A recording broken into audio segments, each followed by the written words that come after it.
Bien, bonjour et bienvenue pour ce grand thème CIAU Monde Informatique sur le cloud de confiance. Nous allons nous intéresser au système d'information des armées, donc système de confiance au plus haut point. Et pour en parler, j'ai le plaisir d'accueillir la générale Anne-Cécile Hortemann, qui est directrice de l'Agence numérique de défense. Bonjour. Bonjour monsieur. Alors, vous avez un parcours, vous venez des transmissions, vous êtes passé par les systèmes d'information, par la cybersécurité, un petit peu aussi de domaine de la communication. Est-ce que, parce que c'est important, vous pouvez nous resituer un petit peu nous raconter en quelques mots votre parcours? Alors pour faire assez rapidement un parcours de 33 ans, maintenant ça fait 33 ans que je suis militaire. Donc moi je suis officier de l'armée de terre. Et puis j'ai choisi très vite, comme vous le disiez, les transmissions.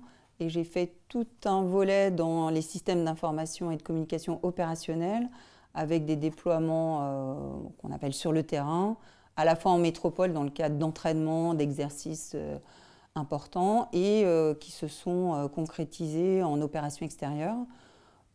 Alors quand vous êtes jeune, vous êtes ce qu'on appelle chef de section, 30 personnes, le matériel associé, jusqu'à chef de corps. Là, vous commandez 850 soldats, vous êtes un petit chef d'entreprise et vous faites, on va dire, la même chose, mais à beaucoup plus grande échelle. Ce qui m'a permis aussi de partir la dernière fois à Serval, au Mali, et où on a déployé nos moyens, nos systèmes d'information et de communication. Vous mettez en place tous les postes de commandement sur le terrain. Ce qui vous permet d'avoir une vision couche basse, couche haute, et Oui, une vision vraiment globale en fait, des enjeux du numérique et de la cyberdéfense. Tout à fait. En général, je vous avoue, je suis un peu perdu entre la DGNUM, la DIRISI, le ComCyber. Est-ce que vous pouvez nous resituer le rôle de l'AND? Alors tout à fait, je pense qu'en plus ça servira à d'autres que vous. Donc on a une direction générale du numérique qui s'occupe de la gouvernance, qui est plutôt tournée vers le haut, c'est-à-dire qui va être l'interlocuteur privilégié de la direction interministérielle du numérique, mais aussi qui va édicter des directives pour le ministère, la politique numérique, etc. Ensuite, vous avez ce qu'on appelle l'opérateur du ministère, qui est la direction interarmée des réseaux d'infrastructures et des systèmes d'information, la DIRISI.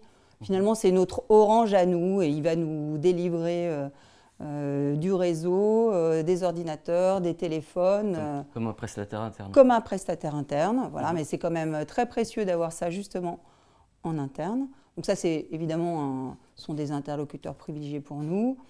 Et la partie comme cyber, pour nous, est surtout axée sur le volet homologation des systèmes d'information.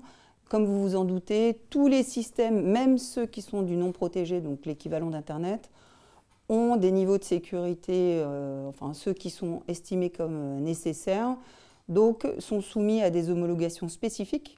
Et c'est bien le ComCyber, enfin on va dire une partie du ComCyber qui s'occupe de ça, avec un service qui s'occupe plus particulièrement des homologations. Donc ça, c'est notre relation avec eux.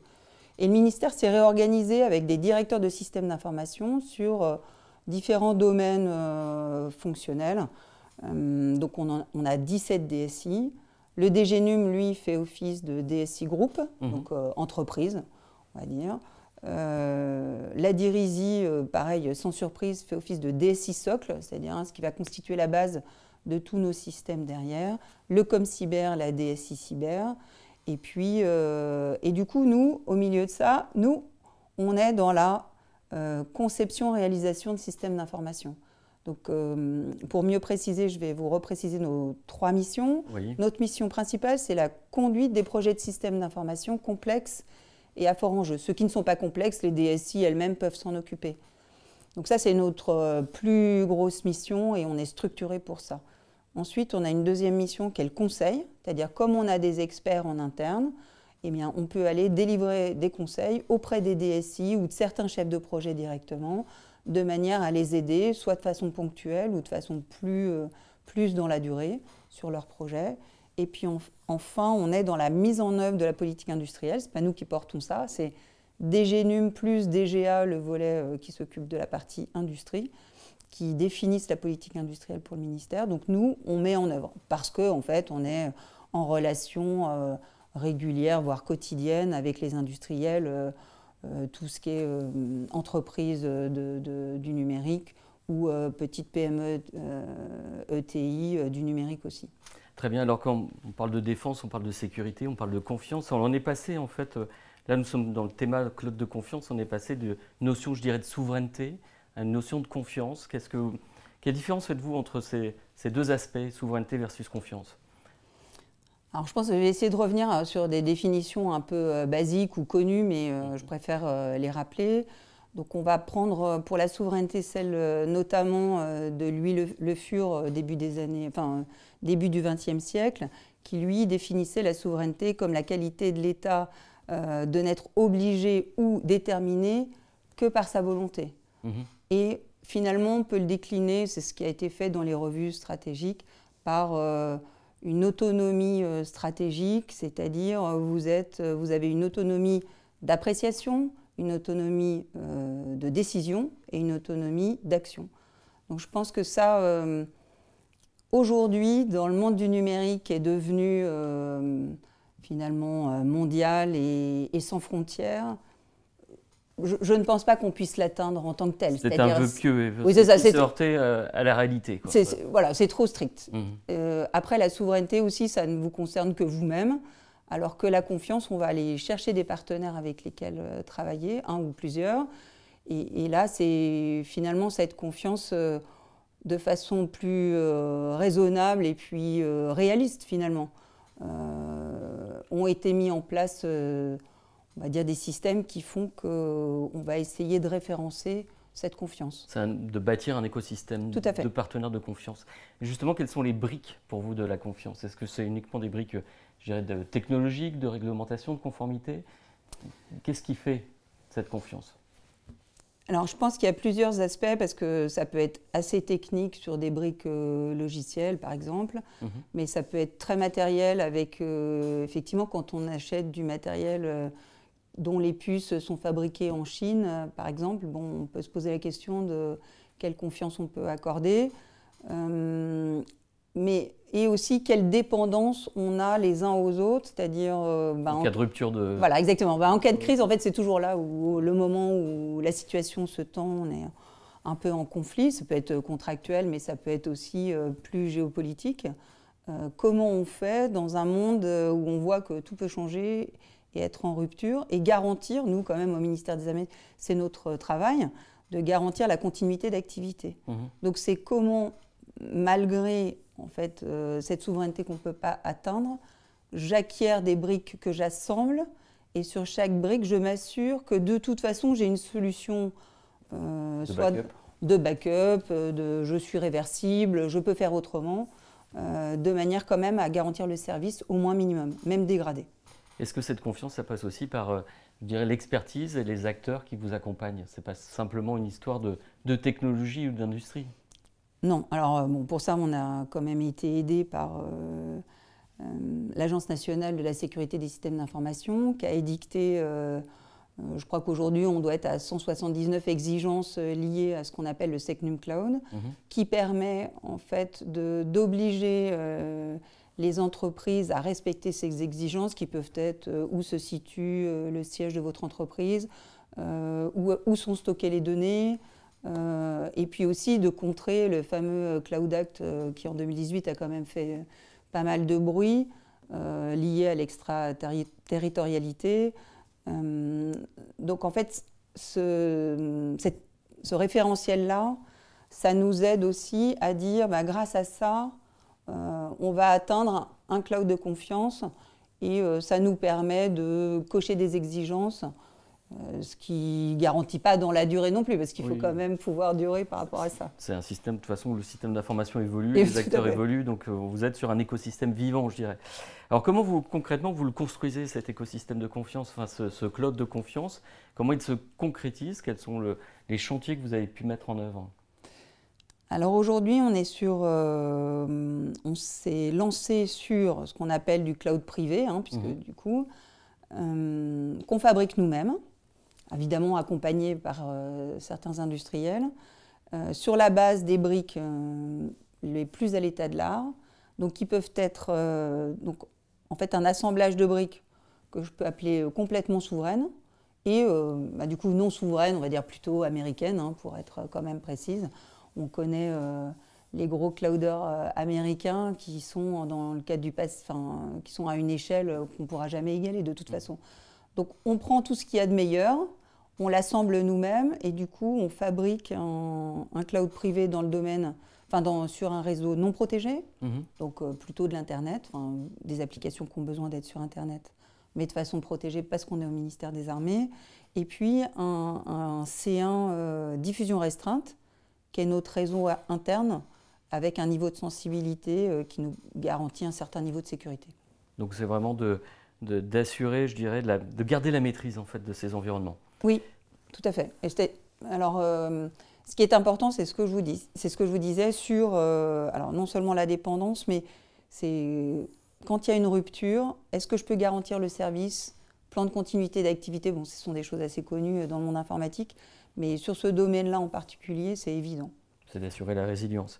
En termes d'innovation, je veux dire d'applications, de choses sur lesquelles vous travaillez actuellement, est-ce que vous avez des exemples justement qui sont d'applications, de services qui sont hébergés sur ces clouds et sur ces clouds de confiance?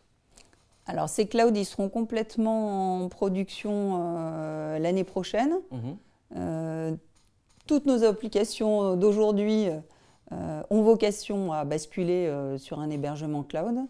Après, vous imaginez bien qu'elles ne sont pas toutes très conformes sur un volet technique déjà. Puisque nous, justement, pour garantir un certain niveau de sécurité, on a ce qu'on appelle un cadre de cohérence technique qu'on doit respecter. Donc déjà, il faut que tout le monde se mette en conformité ou se mette à niveau. Donc ça, c'est un travail qui est en cours. Et puis, par exemple, on a un gros projet qui s'appelle Artemis Intelligence Artificielle, qui, lui, est un projet justement d'intelligence artificielle qui a vocation à... Est-ce que vous avez quelques cas d'usage justement de ce projet Artemis, d'application? Alors le cas d'usage le plus emblématique sur lequel on a débuté, on a commencé sur la chose la plus compliquée puisqu'on est sur le réseau secret. Donc vous imaginez aussi l'homologation nécessaire à côté. C'est une infrastructure et le cas d'usage renseignement, il vise à finalement de façon assez simple, dit simplement, mais c'est une procédure complexe, à brasser des données, à les mélanger, sachant que les données du renseignement viennent de différents soit capteurs ou stockés à différents endroits, et de les associer, de les corréler, et ensuite d'en faire des synthèses de manière à aider nos chefs à la décision. Vous êtes aussi, c'est étroitement lié à une vraie stratégie d'attaque que vous avez mis en place, quoi. C'est-à-dire de dire, voilà, on peut utiliser ces données pour faire de l'IA, mais il faut des données de qualité, il faut des données rafraîchies, il faut pouvoir aller les chercher, savoir où elles sont. Donc ça va de pair avec une stratégie d'attaque en cours de mise en place? Alors tout à fait. En fait, à la fois pour faire de l'IA ou d'autres choses, parce qu'on aime bien, on voudrait tous pouvoir en faire, mais il faut au départ avoir, on va dire, rangé ses affaires. Donc les affaires de base, c'est quand même les données. Donc sur ces données, il y a une vraie prise de conscience avec un point d'attention maintenant même de tous ceux qui ne sont pas du domaine numérique ou système d'information, que pour pouvoir sortir des décisions intelligentes, ou en tout cas faire des propositions les plus intelligentes possibles et pertinentes, il va falloir avoir mis au carré toutes ces données, les avoir préparées, les avoir rafraîchies, comme vous dites, avoir vérifié qu'elles ne sont pas doublonnées, les avoir taguées, savoir si elles sont initialement confidentielles ou pas, etc. Donc ça, c'est un gros travail, à mon avis, qui va mériter plusieurs années. C'est presque un changement culturel, parce qu'à la fois, on parle de casser les silos, c'est pas forcément de les casser, mais de créer des ponts entre toutes ces entités. D'avoir une vraie politique de gouvernance des données, c'est un challenge de toute façon qu'on retrouve dans bon nombre d'entreprises, mais qui en l'occurrence pour l'application dans l'enseignement là, est tout à fait adapté. Est-ce que vous avez un autre exemple? Là, vous donniez l'exemple du renseignement, l'IA appliquée au renseignement. Est-ce que vous avez d'autres cas d'application? Dans les cas d'usage qu'on est en train de préparer, il y a un cas d'usage plutôt avec le service de santé des armées, sur l'identification de l'avancée d'un virus chez nos militaires et de leur aptitude associée. On a aussi un cas d'usage plutôt avec la Marine nationale sur l'identification des navires, parce que vous savez qu'on a nos systèmes propres sur des navires, on va dire, plutôt militaires. Et puis, il y a la partie AIS qui a vocation à regarder les navires de commerce et autres. Et du coup, c'est comment je combine tout ça pour aller identifier les routes les plus probables des uns et des autres. Donc ça sont des choses sur lesquelles on est en train de travailler. Est-ce que, enfin, je dirais les challenges, les barrières ou les défis que vous avez à relever au-delà de la technologie aujourd'hui, quels sont-ils? Alors de façon non surprenante, les ressources humaines, la compétence, sachant que la compétence, alors à la fois sont des salaires associés, mais sont aussi des gens qu'il faut aller chercher. Donc c'est d'aller voir dans les écoles, dans les universités, intéresser aussi les jeunes et les moins jeunes à ce qu'on fait, c'est-à-dire les gens rejoignent souvent le ministère parce que ça donne du sens à leur travail. Donc, et puis, et ben aussi, justement, on parlait des données, donc tout ce qui est data analyst, data scientist, etc. Donc d'aller chercher ces personnes-là, pour nous, c'est un vrai défi puisqu'on est en compétition, en concurrence avec le monde privé qui, très sincèrement, a d'autres atouts que nous. Mais c'est aussi là, pour ça que vous êtes là aujourd'hui, c'est que vous avez aussi à communiquer, expliquer ce que peut faire l'agence. Vous disiez aussi, on a une double problématique, c'est qu'à la fois on doit s'inscrire sur le temps long, c'est-à-dire qu'on est dans des vraies stratégies de défense qui s'inscrivent dans le temps long, et puis on doit se faire aussi avec le temps court. C'est un peu aussi ce paradigme que vous avez à gérer. Est-ce que ça va aussi, ce paradigme, dans le sens du système d'information où d'un côté vous avez à bâtir des plans et de l'autre côté à rentrer dans un mode beaucoup plus agile, comme peut l'être le privé aujourd'hui, c'est-à-dire que la culture agile est en train de se répandre au sein de l'agence et au sein de la DGA? Alors exactement, l'agilité, on en fait. Alors, on a des projets complètement agiles au sens strict de la méthode, avec des méthodes SAFe ou Scrum, mais sinon, en termes aussi d'état d'esprit ou de manière de contractualiser avec nos industriels, on met en place des méthodes incrémentales dans lesquelles on impose d'obtenir des livrables opérationnels entre 18 mois et 2 ans maximum, de manière à avoir des points de visibilité pour s'assurer qu'on n'est pas en train de partir à 180 degrés sur un sujet, et aussi éventuellement de réorienter, comme ça se fait dans les méthodes agiles, de réorienter les besoins, parce que 2 ans après, ce n'est pas celui d'il y a 2 ans, il y a des choses qui ont changé, il y a la techno qui a évolué. Et d'un point de vue contractuel aussi pur, c'est jamais aussi simple que ça, mais on est en train d'élaborer une offre justement qui permettrait d'obtenir aussi des résultats réguliers sans avoir à décrire dès le départ toutes les exigences, qui est d'une complexité sans nom si vous parlez d'un système qui doit durer entre 5 et 10 ans. Vous êtes rentré vraiment dans cette culture agile, peut-être une culture agile qui, enfin, sur le papier c'est sans doute simple, mais qui doit se diffuser à l'échelle du ministère, quoi. Alors c'est bien aussi pour ça. Alors ce que j'aurais peut-être dû préciser, c'est que l'Agence du numérique de défense, elle est au sein de la Direction générale de l'armement, avec aussi la volonté de répandre la bonne parole sur l'agilité au sein des opérations d'armement. Quand on parle de porte-avions, quand on parle du SCAF, etc., vous imaginez que ce sont des opérations de longue durée. Mais au-delà de ça, même sur des opérations plus simples, c'est d'injecter le numérique et puis l'état d'esprit d'agilité et d'incrément dans ces opérations-là aussi. Et sans doute aussi de sécurité. Ah oui, oui, alors ça je n'en parle même pas, mais effectivement, c'est quand même la base. C'est-à-dire, et puis, comme tout le monde le sait, si vous ne mettez pas ça dès le départ, ça va être très compliqué. Donc nous, on a cette culture, oui. Alors quand vous êtes au ministère des Armées, en fait, tout ce qui est sécurité, c'est obligatoire. Très bien. Alors si on revient un petit peu sur vos plans 2024 et 2025, là vous avez parlé, on est sur la mise en production, je dirais, de ces deux clouds, du cloud, je dirais, ouvert et du cloud diffusion restreinte. C'est la mise en prod, c'est pour l'année prochaine. Quels sont un peu les autres projets que vous avez en roadmap, en développement ou en production pour 2024-2025? Alors effectivement, l'agence ne fait pas que le cloud. En fait, elle a différentes divisions qui sont assez spécialisées dans leur domaine. J'ai une division dans laquelle se trouve l'opération cloud qui fait ce qu'on appelle le socle numérique et système transverse, donc dans laquelle on va trouver ça. On va trouver aussi ce qu'on appelle le réseau des cartes, qui est notre réseau sur lequel, enfin c'est notre tuyau de base, avec un système extrêmement résilient de manière à éprouver et qui permet d'échanger quelles que soient les conditions extérieures. Donc ça, c'est aussi une mise en place avec énormément de sites concernés, plus de 1000. Donc ça, c'est une opération qui a déjà débuté, qui est en déploiement et normalement fin du déploiement l'année prochaine aussi. C'est vrai qu'on a beaucoup de choses pour l'année prochaine, à vrai dire. On a une division, elle, qui s'occupe plutôt de ce qu'on appelle préparation des forces ressources humaines, dans laquelle vous allez trouver source solde, bien connue pour... La paye. Voilà, la paye des militaires, en tout cas les militaires connaissent bien ça, avec un coup près qui tombe tous les mois pour... C'est basique, mais il faut que ça fonctionne. Vous êtes sûr que ça fonctionne. On a aussi le futur système de recrutement des armées, qui doit être en production l'année prochaine.